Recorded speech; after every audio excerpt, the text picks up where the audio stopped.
दादांनी सांगितलं की आपल्याकडे नगरपालिकेचा 2.5 वर्षाचा कालावधी होता. त्या काळामध्ये नानांच्या माध्यमातून या सुधीर दादा असतील, संजू दादा असतील यांच्या माध्यमातून 2 हायमास्ट, 2 पाण्याच्या टाक्या, घरकुलाची जी योजना इथं राबवली गेली, अशा अनेक उपक्रम नानांच्या काळामध्ये कमी कालावधी मिळालेला असताना देखील आपण जी कामं केलेली आहेत आणि जी कामं अपूर्ण राहिलेली आहेत ती पुढे घेऊन जाण्यासाठी कुठंतरी तुमच्या साथीची गरज आहे.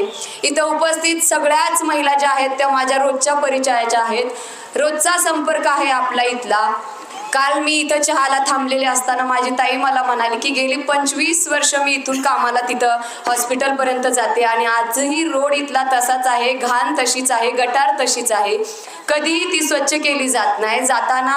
येता जाताना खूप त्रास होतो, कुठंतरी मनाला चटका लावून जाती ही वेदना होती की किती दिवस आपण या घाणीत राहायचं आहे.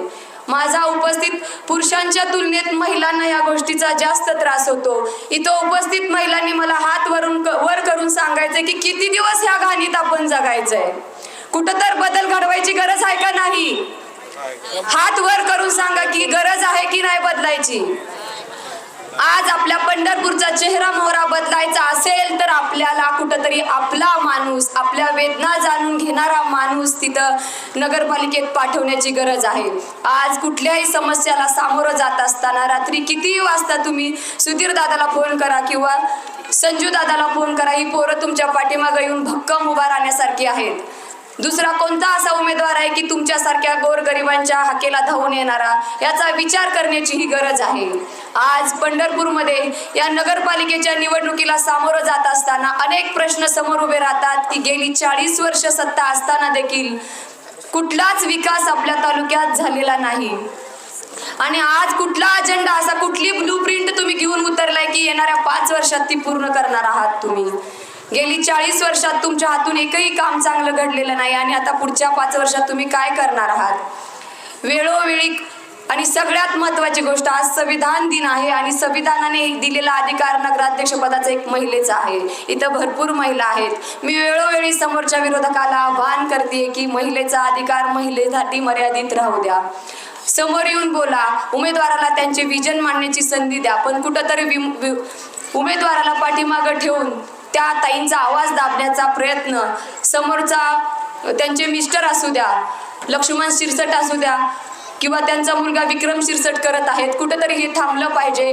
खरं तर हा संविधानाने आम्हाला दिलेला अधिकार आहे, आमचा अधिकार हिरावून घेण्याचा प्रयत्न ते करत आहेत. इथं उपस्थित महिलांना मला सांगायचं आहे की तुमचा आवाज नगरपालिकेत पोहोचवणारा उमेदवार तुम्हाला पाहिजे की घरात बसून कुणाच्या तर खांद्यावर बंदूक ठेवून काम करणारा उमेदवार तुम्हाला पाहिजे? मी उत्तर मागते तुमच्याकडून की तुमच्या वेदना जाणून घेणारा उमेदवार पाहिजे, तुमच्या घरापर्यंत येऊन काम करणारा उमेदवार तुम्हाला पाहिजे की कुठंतरी 4-4, 10-10 हेलपाटे नगरपालिकेत घालायला लावणारा उमेदवार तुम्हाला पाहिजे? हे तुम्ही मला हात वर करून सांगा. आपल्याला सन्मानाने जगायचं असेल आणि आपला स्वाभिमान जिवंत ठेवायचा असेल तर येणाऱ्या काळात 2 तारखेला मी नगराध्यक्ष पदाचा उमेदवार म्हणून माझा अनुक्रमांक आहे 2, विजयाची खून नंबर 2 आणि संजू दादा आणि साधनाताईचा अनुक्रमांक 1 आहे आणि आपलं चिन्ह आहे रिक्षा.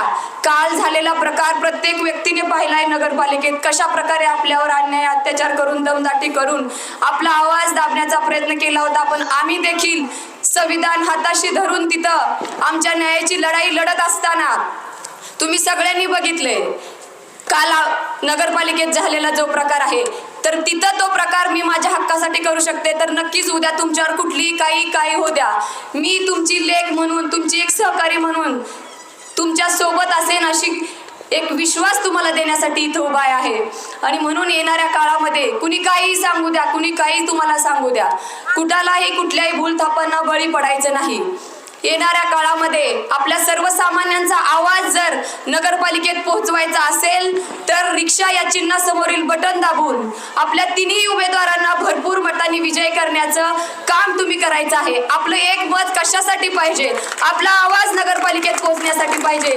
इथं अनेक महिला आहेत, आपलं एक मत कशासाठी पाहिजे? तर आपल्या महिला सक्षमीकरणासाठी पाहिजे. आपलं एक मत कशासाठी द्यायचं आहे? तर नगरपालिकेत महिलांसाठी ज्या योजना येतात त्या कधीच आपल्यापर्यंत पोहोचत नाहीत, त्या तुमच्यापर्यंत पोहोचवण्यासाठी आपलं एक मत, प्रामाणिक मत योग्य उमेदवाराला द्यायची गरज आहे. आज इथं उपस्थित कितीतरी महिला हातात जगतात. त्यांना कितीतरी समस्याला सामोरं जावं लागतं, पण आपली दखल कुणीही घेत नाही. मंदिर परिसरात हातावर काम करणाऱ्या, हातावर पोट घेऊन जगणाऱ्या बायकांना तिथं कशा प्रकारची वागणूक दिली जाते ही तुम्हा सगळ्या मायमाऊलींना माहीत आहे. साधं रोजगार कामावर जायचं म्हणलं तरी आपल्याला घरातून कितीतरी समस्यांना गटार तुंबलेले असते, घरात पाणी शिरलेलं असते. अशा कितीतरी छोट्या गोष्टीला मोठ्या गोष्टींना सामोरं जाऊन आपल्याला कामावर जावं लागतं. आणि माघारी आलं तर परत तोच उद्योग आपल्याला मागे लागलेला असतो. तर कुठंतरी हे थांबवायचं असेल, आपल्या हक्काची लढाई आपल्याला लढायचं असेल तर येणाऱ्या काळामध्ये आपल्याला परिवर्तन घडवायचं आहे. आणि ही वेळ तुमची आहे, माझी आहे. परिवर्तन जर घडवायचं असेल, बदल जर घडवायचा असेल तर रिक्षा हे चिन्ह लक्षात ठेवायचं. माझे 7-8 हजार बांधव माझा प्रचार करत आहेत. प्रत्येकाला आव्हान करते की रिक्षा प्रत्येक 1 वार्डापासून ते 18 वार्डापर्यंत अशी फिरली पाहिजे की विरोधकांची झोप उडाली पाहिजे. आणि दुसरी गोष्ट, विरोधक सुद्धा आपला प्रचार करत आहेत. त्यांनी ज्या गाड्या लावलेल्या आहेत त्या देखील रिक्षा आहेत. रिक्षा या चिन्हासमोर बटन दाबून संजयजी बंदपट्टे असतील, साधनाताई धोत्रे असतील आणि मी प्रणिता भगीरथ भालके यांना प्रचंड मतांनी विजय करा एवढंच बोलते आणि थांबते. धन्यवाद. जय हिंद, जय महाराष्ट्र.